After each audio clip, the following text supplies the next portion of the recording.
हमारे साथ मौजूद हैं राज्यसभा सांसद डॉक्टर दिनेश शर्मा जी।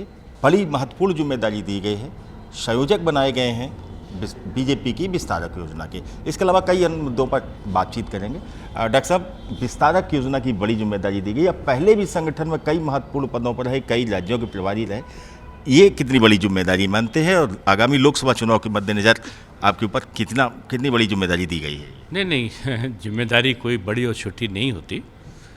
बीजेपी के संगठनात्मक प्रक्रिया का एक अंग है जिसमें बहुत से कार्यकर्ता ऐसे जो अपने को राष्ट्र के लिए, देश के लिए, पार्टी के लिए समर्पित करना चाहते हैं।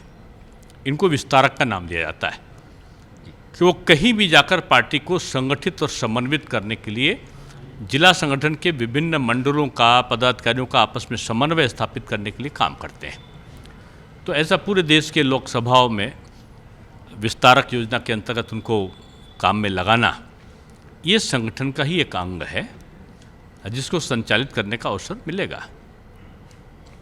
5 राज्यों में तुरंत चुनाव है, कुछ महीनों के बाद होने हैं। मध्य प्रदेश है, छत्तीसगढ़ है, राजस्थान है। यहाँ पर भी आपकी प्रभावी भूमिका रहने वाली है। किस तरीके से वहाँ पर इस अभियान को आप चलाएंगे? नहीं, मैं मध्य प्रदेश में हूँ, मेरे कार्यक्रम लगे हैं और कुछ जिलों की मुझ पर विशेष जिम्मेदारी भी है। मोदी जी कल छत्तीसगढ़ में थे, एक स्टील प्लांट का उन्होंने उद्घाटन किया है। देखिए, मोदी जी का छत्तीसगढ़ से बहुत पुराना लगाव रहा है और वो छत्तीसगढ़ में कई बार वो गए भी हैं और पहले संगठनात्मक तौर पे जब जिम्मेदारी थी तब भी उनका कई बार जाना आना हुआ। इन 5 राज्यों के चुनाव में जो इंडिया गठबंधन बना है, हालांकि समाजवादी पार्टी की तरफ से इस बात के प्रयास किए जा रहे हैं कि कांग्रेस के साथ उनका अलायंस मध्य प्रदेश में हो। इंडिया गठबंधन का कुछ इम्पैक्ट आप देखेंगे इन राज्यों में? देखिए, ये नाम हर बार बदल लेते हैं।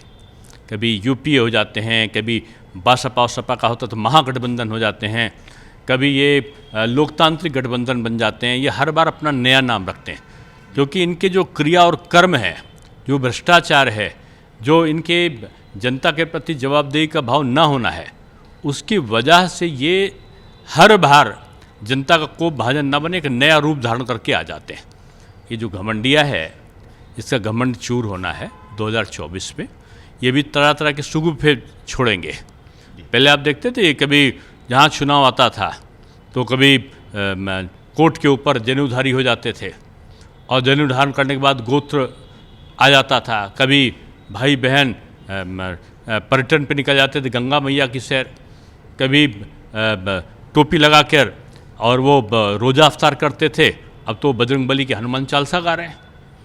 तो ये अलग भेष धारण करेंगे, लेकिन बीजेपी कैडर बेस्ड पार्टी है, कार्यकर्ताओं के आधार पर काम करती है और बीजेपी की जो कार्य हैं प्रधानमंत्री के, उनके आधार पर मैं कह सकता हूँ कि आने वाले चुनाव में बहुत बड़ी मात्रा में भारतीय जनता पार्टी जीतेगी। स्टालिन ने भी एक सनातन धर्म को लेकर बयान दिया है, उस पर क्या रिएक्ट करेंगे? क्योंकि इंडिया की तरफ से कोई कमेंट इस पर आया नहीं। देखिए, कांग्रेस का परम मित्र स्टालिन, उदय स्टालिन, ये कांग्रेस की सह पर इसे बयान दे रहा है। कांग्रेस ने अभी तक आलोचना नहीं करी है।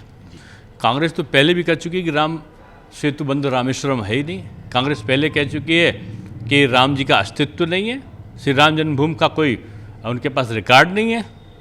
ऐसी चीज़ें कोर्ट में कह चुके हैं और आज उनका सहयोगी कह रहा है। ये जो उदय है, ये कांग्रेस और घमंडिया की जो राजनीतिक खेती है उसका अस्त करने के लिए निश्चित रूप में उसने तैयारी कर दी है। तो इस कुछ छोटे लोगों की क्या हैसियत है? बिल्कुल, धन्यवाद डॉक्टर दिनेश शर्मा जी। बता रहे हैं कि उनके ऊपर जो जिम्मेदारी दी गई है संयोजक की तौर पर, वो विस्तारक योजना का पार्ट है और इसके साथ ही उनका ये भी कहना है कि 5 राज्यों के जो विधानसभा चुनाव होने हैं उसमें बीजेपी की बयार बह रही है, बीजेपी की सरकार बनेगी। साथ ही सनातन धर्म पर जिस तरीके से हमले किए जा रहे हैं और जिस तरीके से कांग्रेस ने चुप्पी साध रखी है, तो उनका आरोप है कि कांग्रेस की सह पर ही स्टालिन ने इस तरीके के बयान दिए हैं और कहीं ना कहीं घमंडिया का जो है अंत जल्द ही होगा। समय के लिए लखनऊ से कैमरामैन रजनीश के साथ आलोक।